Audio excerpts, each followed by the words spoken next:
Hello students. हमने पिछली video में पार्ट 3 जब के बारे में बात की थी तो उसमें आर्टिकल 12 और आर्टिकल 13 के बारे में हमने बात की थी। आज मैं सबसे पहले आपको ये बोलूंगी कि ये वीडियो आप पूरी देखिएगा, क्योंकि अब जो हम पार्ट जो अब शुरू कर रहे हैं कॉन्स्टिट्यूशन का, इसके आगे सारे पार्ट्स बहुत इंपॉर्टेंट है। तो ये वाली वीडियो पूरी देखिएगा, ठीक है। चाहे आप फास्ट स्पीड पे अगर आपको समझ आता हो तो फास्ट स्पीड पे देखिएगा, लेकिन देखिएगा जरूर, क्योंकि इसमें अब हम बहुत ही इंपॉर्टेंट हमारा जो आर्टिकल है राइट टू इक्वालिटी, जिसमें 14 आर्टिकल 14 से आर्टिकल 18 तक हम कवर करेंगे। आप सबने सुना है, you all have heard that all human beings are creation of God, right. आपने सब लोगों ने सुना है दैट ऑल ह्यूमन बींग्स, जितने भी ह्यूमन बींग्स हैं उनको किसने बनाया है? उनको भगवान ने बनाया। All human beings are creation of God. तो एक बात बताइए, अगर सबके सब गॉड की क्रिएशन है, तो फिर ये जो डिस्क्रिमिनेशन होती है on the basis of race, on the basis of caste, on the basis of colour, on the basis of gender,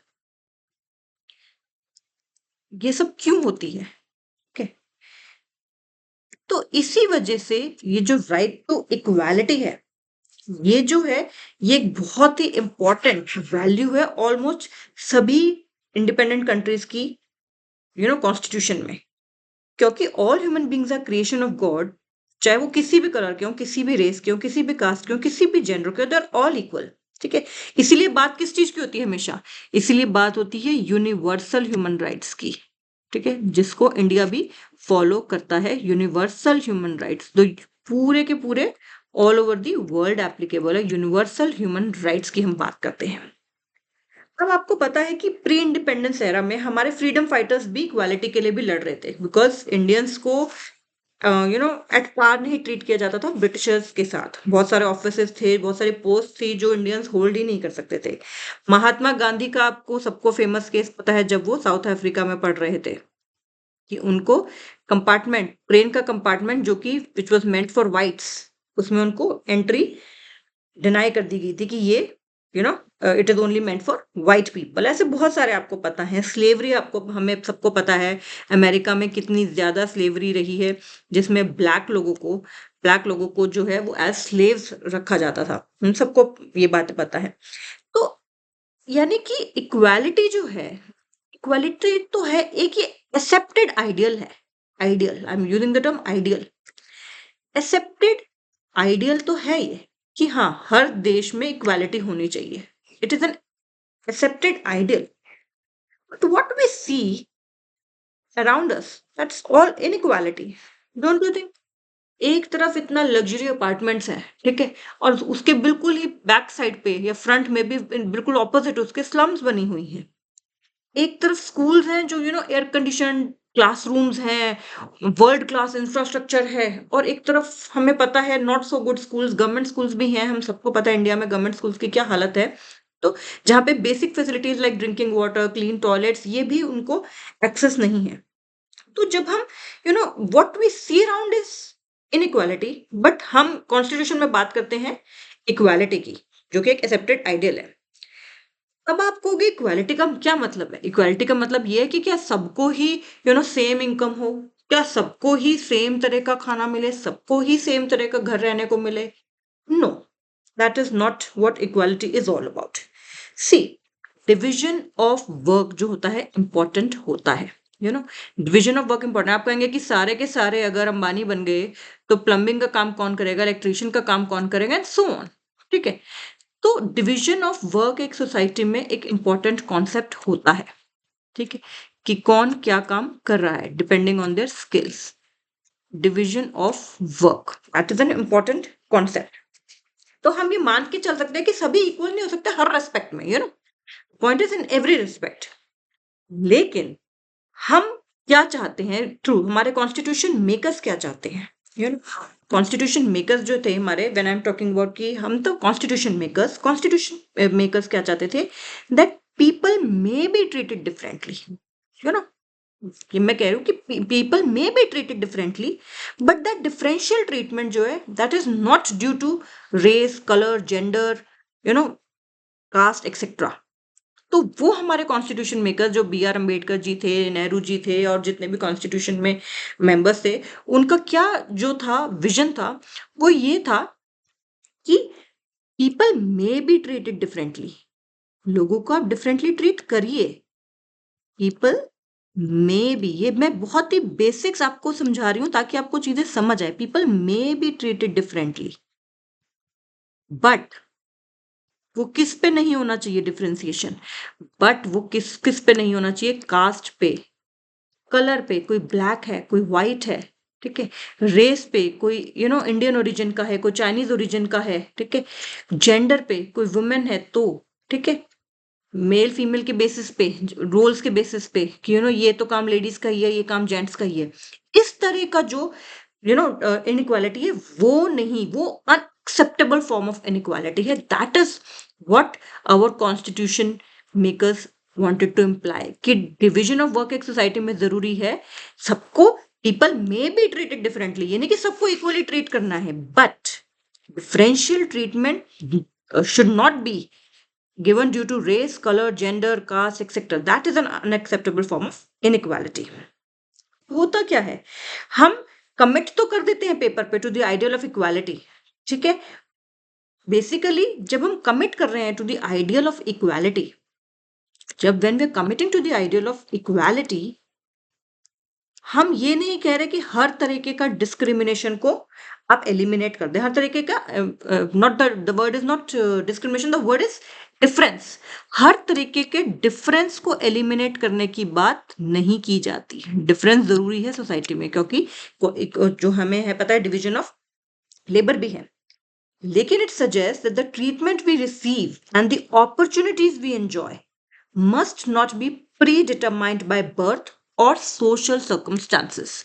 यानी कि क्या कहते हैं कि जो ट्रीटमेंट किसी को मिल रहा है, किसी को भी किसी भी तरह का ट्रीटमेंट जो मिल रहा है, treatment I am not talking about the medical treatment, वो और जो अपॉर्चुनिटीज उसको मिल रही हैं, जो अपॉर्चुनिटीज उसको मिल रही हैं, वो उसके बर्थ की वजह से या उसके सोशल स्टैंडिंग या सोशल कंडीशंस की वजह से डिसाइड नहीं होनी चाहिए। That is the point. मैं हमेशा अपने स्टूडेंट्स को और भी हमेशा बात करती हूँ कि अगर इंडिया को हमें एक डेवलप्ड कंट्री बनाना है, तो हमें सबसे इंपॉर्टेंट है कि इक्वल एक्सेस टू अपॉर्चुनिटी हो, इक्वल एक्सेस टू अपॉर्चुनिटीज, ये बहुत ज़रूरी है कि अगर हमें अपने देश को डेवलप्ड बनाना है। हमारी प्रॉब्लम ही ये है कि हमारे कंट्री में ये नहीं है, ठीक है।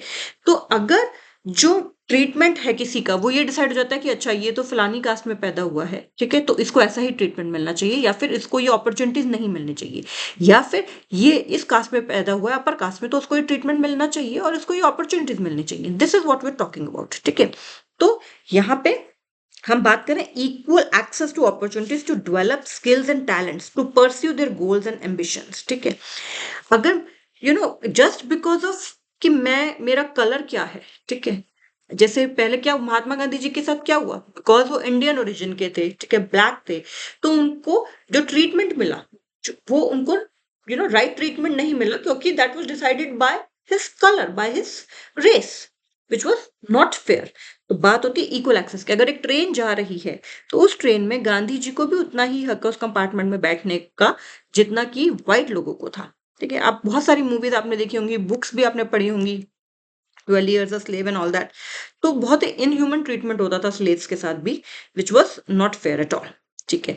Coming back to our main thing, article 14 to 18।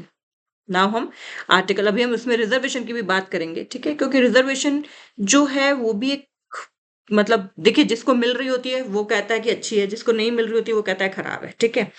But उसमें दोनों तरफ के पक्ष जो है हम उसकी बात करेंगे।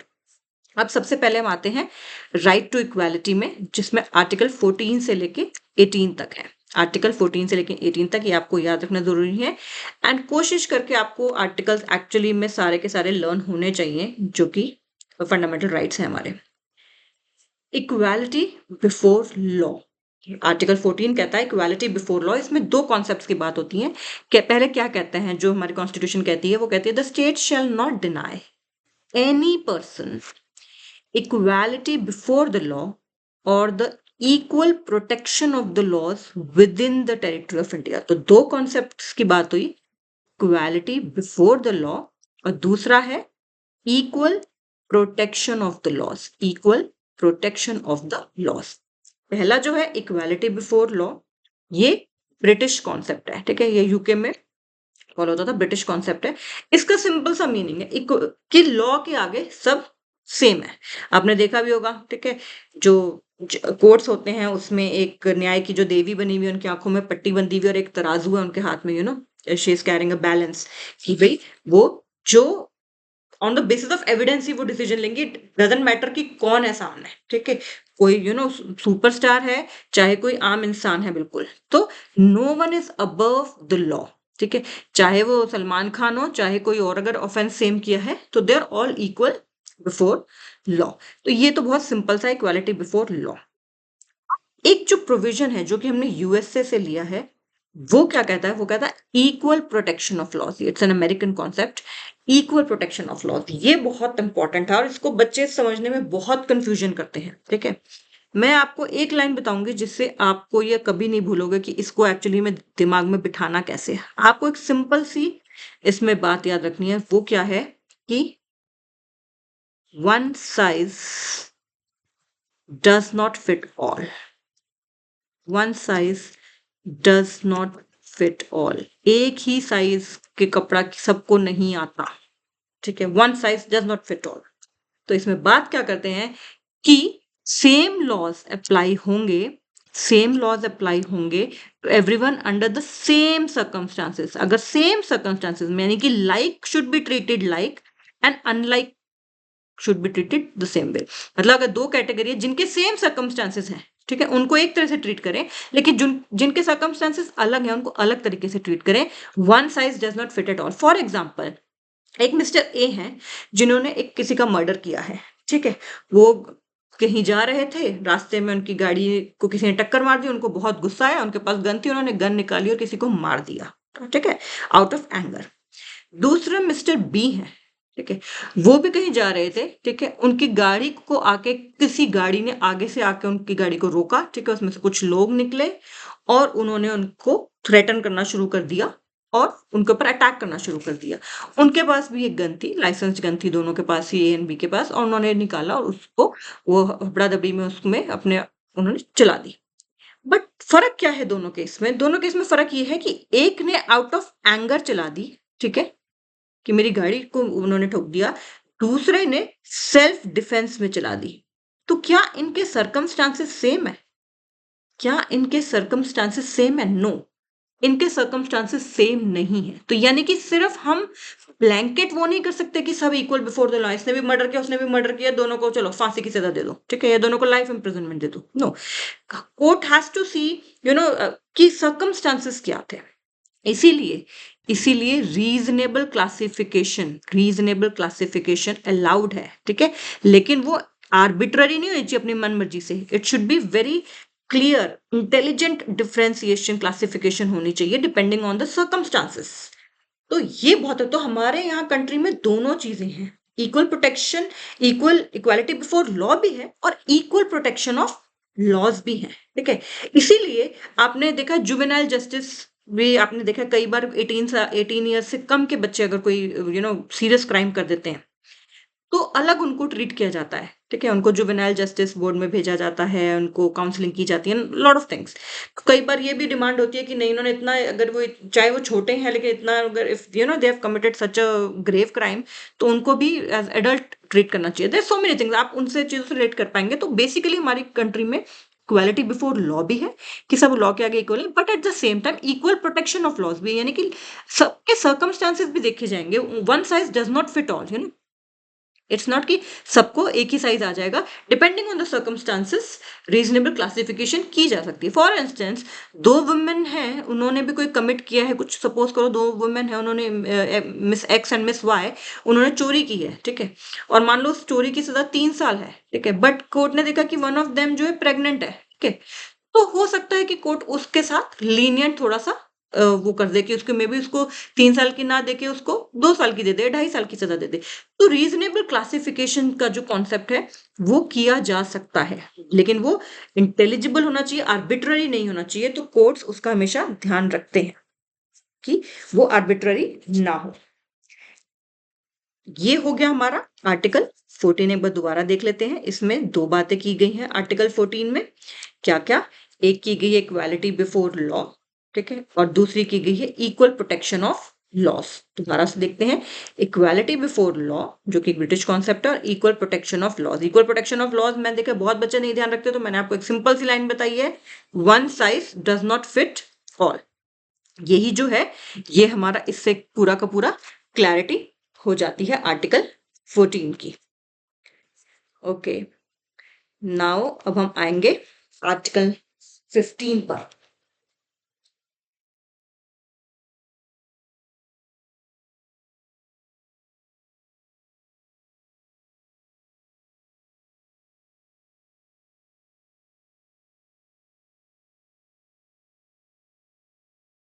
आर्टिकल 15 देखिए क्या कहता है।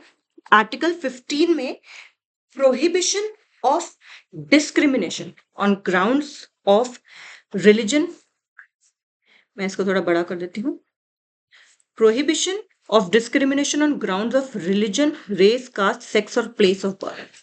ये बहुत ही इंपॉर्टेंट आर्टिकल है, ठीक है। इसके कई सारे पार्ट्स हैं, हम करते हैं। पहला क्या कहता है? The state shall not discriminate against any citizen on grounds only, the word here is only, of religion, race, caste, sex, place of birth और एनी ऑफ देम। पहला पार्ट में क्या है कि स्टेट जो है वो डिस्क्रिमिनेट नहीं करेगी, शैल not discriminate against any citizen, किसी भी सिटीजन के अगेंस्ट। किस ग्राउंड्स पे? सिर्फ, वर्ड ओनली भी बहुत इंपॉर्टेंट है यहाँ पे, ओनली, सिर्फ रिलीजन के बेसिस पे कि कोई आईएएस आईपीएस के लिए सिलेक्शन हो रहा है, सिविल सर्विसेज का एग्जाम हो रहा है, उसमें बोल रहे हैं कि हिंदू अलाउड है, मुस्लिम अलाउड नहीं है, क्रिश्चियन अलाउड नहीं है, so no, not like that. या फिर इस पर्टिकुलर कास्ट के लोग अलाउड नहीं है, इस पर्टिकुलर जेंडर के लोग अलाउड नहीं है, ये इस पर्टिकुलर रीजन के, ठीक है, कि पंजाब के लोगों को नहीं लेना, हरियाणा के लोगों को नहीं लेंगे, नो, नथिंग लाइक दैट। तो स्टेट जो है, ये पार्ट जो है स्टेट पे एप्लीकेबल है, स्टेट नहीं कर सकते डिस्क्रिमिनेट, ओनली, ओनली वर्ड है ओनली, ठीक है। लेकिन अब देखिए, आर्मी में आपने बहुत बार सुना है, ठीक है, कि बहुत सारे रोल्स में सिर्फ मेन को ही लिया जाता है, तो ओनली वर्ड हो रहा है, ओनली, लेकिन वहां पे रिक्वायरमेंट्स अलग है। वर्ड ओनली है कि सिर्फ इसलिए कि आप वुमेन है इसलिए नहीं लिया जा रहा, तो वो गलत है। लेकिन डिपेंडिंग ऑन द रोल्स वैसे ही उसको क्लासिफाई किया जा सकता है। इसका ये 15(1) है, मोटा मोटा यही है जो आपको याद रखना है कि डिस्क्रिमिनेशन नहीं करना इन सारी चीजों के बेसिस पे। अब आगे भी उन्होंने थोड़ा डिटेल में बताया कि किसी भी सिटीजन को, किसी भी सिटीजन को इन इन रीजन की वजह से, जो भी हमने बात की, religion, race, caste, sex, place of birth, आप ये नहीं कह सकते कि वो शॉप्स में ना जाए, रेस्टोरेंट में ना जाए, होटल्स में ना जाए, या पब्लिक एंटरटेनमेंट के, आजकल सैयारा मूवी चल रही है, तो जी आप तो इस कास्ट के बिलोंग करते हैं, आप नहीं आ सकते भाई थिएटर में, ठीक है। आप यहाँ पे रेस्टोरेंट में, मैकडी में खाना नहीं खा सकते, तो ये सब नहीं कर सकते। इसी तरह से कोई वेल है जहां सब लोग पानी भरते हैं, ठीक है, टैंक्स हैं, बेदिंग घाट्स हैं, रोड्स हैं, प्लेसेस हैं जो कि पब्लिक रिजॉर्ट की हैं, जो कि स्टेट फंड से या फिर जनरल पब्लिक के लिए है, कोई पार्क है जनरल पब्लिक के लिए, बट वहां पे आप किसी को ये नहीं मना कर सकते कि आप वुमेन है इसलिए नहीं आओ, आप इस कास्ट को इसलिए मत आओ, ठीक है, आप इस रीजन के हो तो इसलिए मत आओ, आपका बर्थ यहाँ इस जगह पे हुआ इसलिए आप मत आओ, नो, ये सब जो है ये चीजें नहीं कर सकते। नो सिटीजन शैल, वर्ड है शैल, नो सिटीजन, इनको हम किसी को भी इन रीजंस की वजह से भी नहीं आप डिस्क्रिमिनेट कर सकते हैं। फिर इसका थर्ड पार्ट में क्या आता है कि कुछ भी, nothing in this article, this is very important, nothing in this article shall prevent the state from making any special provision for women and children. इस आर्टिकल में जो कुछ किसी भी ये जो आर्टिकल है, क्योंकि हमने कहा है कि जेंडर के बेसिस पे आपने डिस्क्रिमिनेशन नहीं करनी, तो मैन भी तो कह सकते हैं क्यों भाई लेडीज को मैटरनिटी लीव क्यों देते हो भाई 6 महीने की, वो भी पेड। ठीक है, क्यों देते हो पेड मैटरनिटी लीव? हमें तो नहीं मिलती, हम भी तो फादर बनते हैं, हमें तो नहीं मिलती। तो क्यों ऐसा है?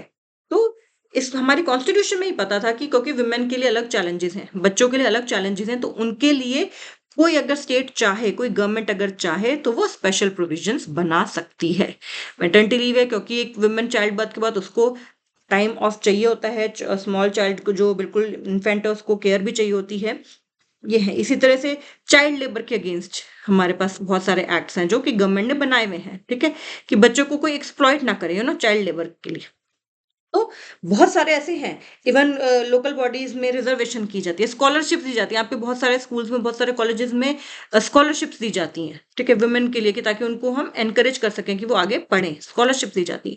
तो कॉन्स्टिट्यूशन इज वेरी क्लियर कि इस आर्टिकल में कुछ जो ऊपर की हमने बात की डिस्क्रिमिनेशन की, but that does not mean कि गवर्नमेंट जो है वो special provision for women and children नहीं बना सकती, तो वो बना सकती है।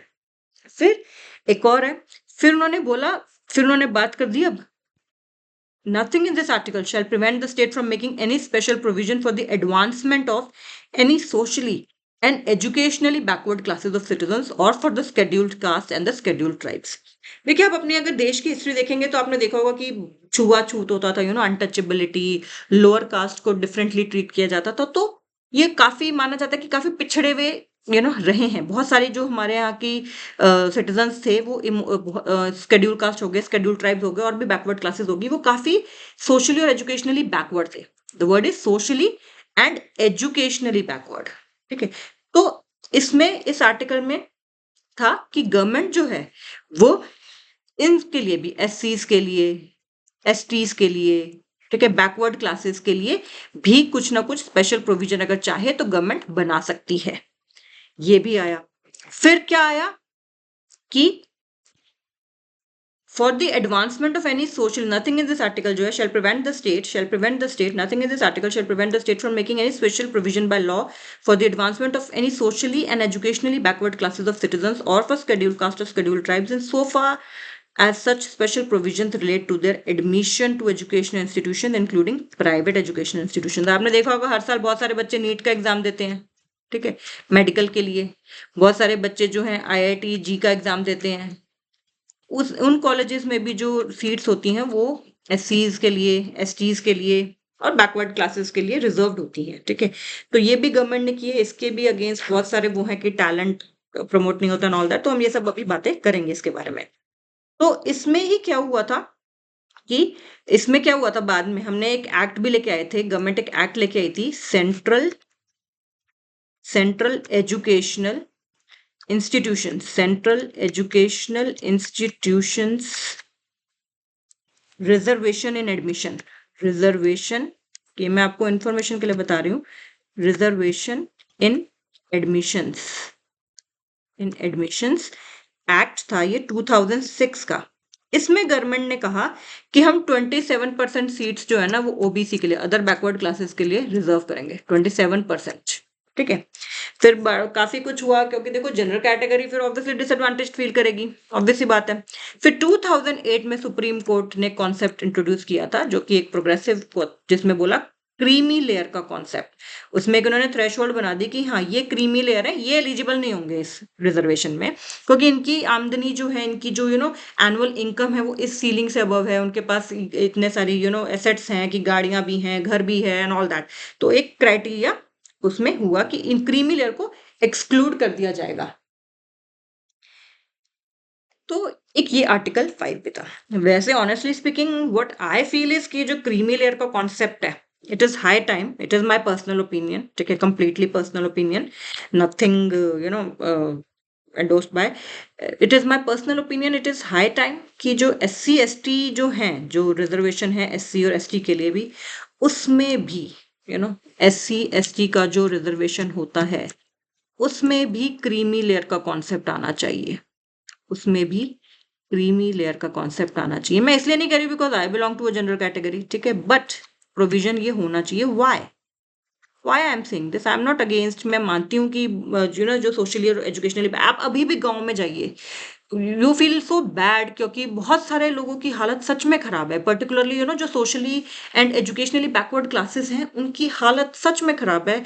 आपको बहुत दुख भी होगा अगर आप बिल्कुल ही पिछड़े हुए कुछ गांव में जाएं और वहां देखें स्थिति। अभी हो क्या रहा है, जो जितना मेरी समझ है उतना मैं आपको बता रही हूँ।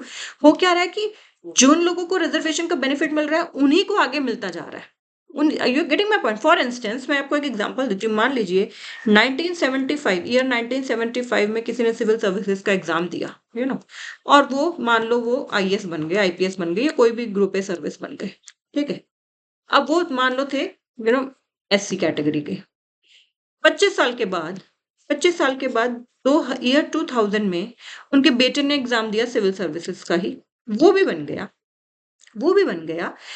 मान लो कोई भी एलाइड उसको सर्विस मिल गई। फिर 25 साल के बाद के उसके बेटे ने एग्जाम दिया।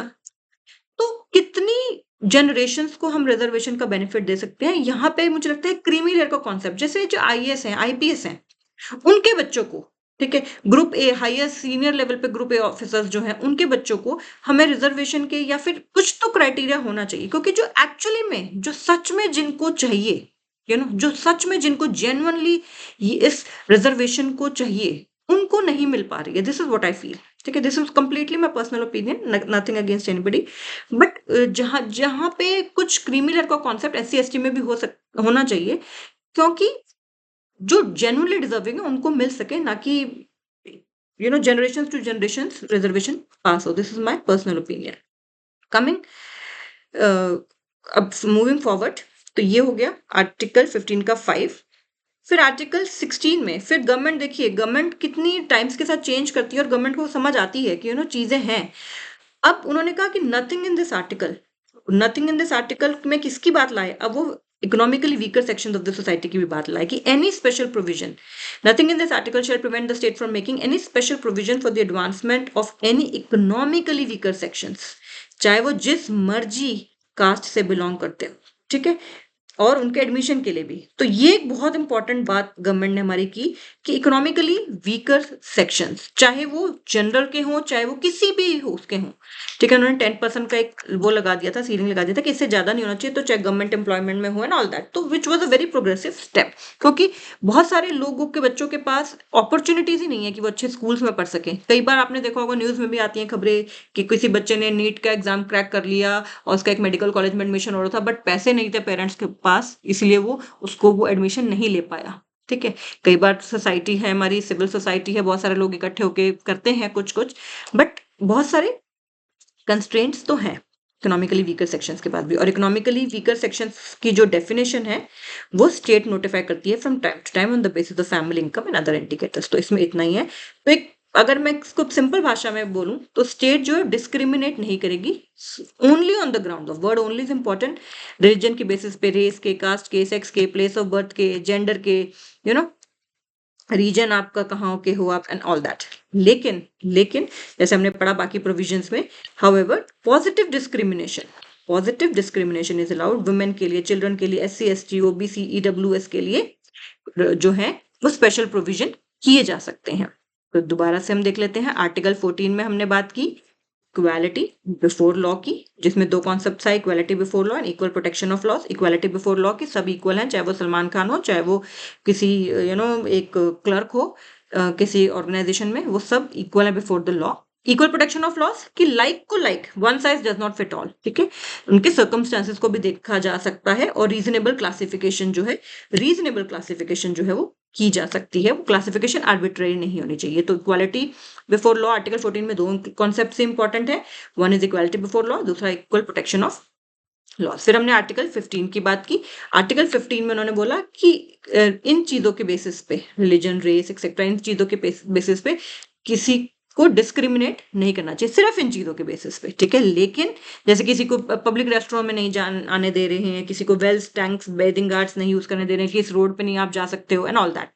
लेकिन वुमेन के लिए, एससी एसटी और बैकवर्ड क्लासेस के लिए, और economically weaker section of society के लिए स्टेट जो है वो बना सकती है। Even admissions to education institutions, चाहे वो प्राइवेट हो चाहे वो गवर्नमेंट एडेड हो, चाहे वो अनएडेड हो, मतलब not aided by the government हो, उनके लिए भी उसमें भी गवर्नमेंट जो है वो बना सकती है कि रिजर्वेशन हो। पॉजिटिव डिस्क्रिमिनेशन यानी कि अलाउड है। अब हम बात करते हैं आर्टिकल 16 की, which is equality of opportunity in public employment. नाम से पता चल रहा है, बहुत सिंपल सा एक है ये भी, कि इसमें सबसे पहले क्या है कि इक्वालिटी ऑफ अपॉर्चुनिटी होगी, ठीक है, for all for all citizen in matters relating to employment और appointment to any office under the state. ठीक है, तो हम चाहे कोई भी, अगर एजुकेशनल क्वालिफिकेशन, हम सिविल सर्विसेज का एग्जाम निकलता है, सिंपल सा क्या निकलता है, ग्रेजुएशन चाहिए। ठीक है, एज चाहिए 21 साल, और मिनिमम एज जो चाहिए 21 साल, और ग्रेजुएशन चाहिए। Even final year appearing students जो है वो अप्लाई कर सकते हैं सिविल सर्विसेज के। Depending on the post, stenographers के लिए 12th क्लास होती है, depending on the post, even group D post के लिए 10th क्लास 12th क्लास होती है, एंड सो ऑन। लेकिन आपको किसी को हम इन चीजों की वजह से मना नहीं कर सकते कि आप कहाँ से हैं, आपका प्लेस ऑफ बर्थ क्या, ऑफकोर्स इंडिया में होना चाहिए, रिलीजन क्या है आपका, रेस क्या है, कास्ट क्या है, इस वजह से हम उनको डिनाई नहीं कर सकती स्टेट। ठीक है, no citizen shall on grounds on these grounds be ineligible for और discriminated against in respect of any. Of course qualification matter करती हैं, इसमें क्वालिफिकेशन वर्ड नहीं है। ठीक है, क्योंकि क्वालिफिकेशन तो डिपेंड करेगी ना जॉब के लिए, वो तो चाहिए ही चाहिए है, कोई स्किल चाहिए, टाइपिंग चाहिए, मान लो स्टेनोग्राफर के लिए स्किल चाहिए, तो उनकी बात नहीं कर रही, ये किन की बात कर, इन फैक्टर्स की, थे just talking about these factors के, रिलीजन की बेसिस पे, race, caste and all these basis पे। लेकिन फिर आगे भी सेफ गार्ड रख देते हैं कॉन्स्टिट्यूशन मेकर्स कि इस आर्टिकल में, nothing in this article shall prevent parliament कोई लॉ बना सकता है जिसमें किसी भी क्लास ऑफ एम्प्लॉयमेंट के लिए वो क्या कह सकते हैं, हाँ, कि वो जो है वो उसी स्टेट या उसी यूनियन टेरिटरी में रहे। तो ये बस आपको जानने के लिए सिर्फ आप जान लीजिए। इसी तरह से स्टेट्स भी बना सकती हैं कि किसी, अगर बैकवर्ड क्लास उनकी स्टेट में कोई है, उनको लगता है कि वो एडिक्वेटली रिप्रेजेंटेड नहीं है, तो वो उनके लिए भी कर सकती है। सिर्फ आप जान लीजिए, इसको इतना इंपॉर्टेंट लर्न करना नहीं है। इंपॉर्टेंट क्या है इसमें लर्न करना, कि इक्वालिटी ऑफ अपॉर्चुनिटी है इन मैटर्स ऑफ पब्लिक एम्प्लॉयमेंट, और इन सब बेसिस पे जो है वो किसी को डिस्क्रिमिनेट नहीं किया जाता, रिलीजन ऑल दैट के बेसिस पे। लेकिन स्टेट भी कर सकती है। स्टेट जो है वो प्रमोशन के मैटर्स में भी, सीनियरिटी वगैरह के मैटर्स में भी फेवर कर सकती है शेड्यूल कास्ट और शेड्यूल ट्राइब्स को, अगर उनको लगता है कि वो एडिक्वेटली रिप्रेजेंटेड नहीं है सर्विसेज में। फिर ये इतना इंपॉर्टेंट नहीं है कि जो उनका रोस्टर वगैरह बनते हैं वो इतना इंपॉर्टेंट नहीं है आपको जानने के लिए। अब हम सिंपल सी भाषा में बात करें तो क्या है कि रिजर्वेशन हैं बैकवर्ड क्लासेस के लिए, SC ST के लिए, वुमेन के लिए, PWD के लिए, एक्स सर्विसमैन के लिए। ठीक है, तो वो किया जाता है EWS के लिए भी। ठीक है, PWD पर्सन विद डिसेबिलिटी। अब रैंक चाहिए। ठीक है, ये मतलब ये इसके लिए नहीं है, आर्टिकल 16 के लिए नहीं, लेकिन वैसे तो ये सिंपल सी बात है। अब आर्टिकल 17, क्योंकि मैंने काफी डिटेल में बता दिया, इसलिए मैं जल्दी जल्दी आपको बता रही हूँ। Article 17, abolition of untouchability. Untouchability बहुत ही बुरी प्रैक्टिस थी, जो हमने पढ़ा है सबने बुक्स में, हिस्ट्री की बुक्स में और भी बुक्स में, कि अनटचेबिलिटी की जो प्रैक्टिस थी, दैट वाज बहुत ही एक डिग्रेडिंग एक प्रैक्टिस थी। ठीक है, which was against the human dignity. ठीक है, तो अनटचेबिलिटी अबॉलिश हो गई है। ठीक है, untouchability has been abolished by the constitution itself, और किसी भी फॉर्म में उसकी प्रैक्टिस जो है वो फॉरबिडन है। ठीक है, और ये पनिशेबल ऑफेंस है। याद रखने की बात यह है कि ये एक पनिशेबल ऑफेंस है, और बिल्कुल पूरी तरह से ये हर तरीके से ये बैंड है, क्योंकि ये बहुत ही एक it is very degrading and humiliating kind of वो। लेकिन कौन से ऐसे एक्ट्स होंगे जो कि अनटचेबिलिटी को माने जाएंगे, जैसे किसी को बोलना कि नहीं आप मंदिर में नहीं आ सकते। ठीक है, लेकिन फिर भी होता रहता है काफी जगहों पे, आप उसको जस्टिफाई करता है कोई अनटचेबिलिटी को। ठीक है, किसी को किसी होटल में थिएटर्स में नहीं आने दिया जाता बिकॉज आप इस कास्ट के बिलोंग करते हो, अनटचेबल हो आप तो। या फिर प्रीच करना कि हाँ अनटचेबिलिटी करनी चाहिए, कोई प्रीच कर रहा है तो वो भी, किसी को सर्विसेज ना देना है, किसी को गुड्स नहीं बेचना कि हम आपको नहीं चीज बेचेंगे, तो वो सब अनटचेबिलिटी के डेफिनेशन में आते हैं, और अनटचेबिलिटी एक क्रिमिनल ऑफेंस है। ठीक है, वो बहुत सारे इसके लिए लॉज भी जो हैं वो इन प्लेस हैं, प्रोटेक्शन ऑफ सिविल राइट्स था, फिर बाद में SC ST prevention of atrocities act 1989। This is for your information. Coming to right to equality का अभी जो लास्ट आर्टिकल है, आर्टिकल 18, एबॉलिशन ऑफ टाइटल्स। आपको पता है, आपने बहुत सारी मूवीज भी देखी होंगी जिसमें बोला जाता था राय बहादुर साहब।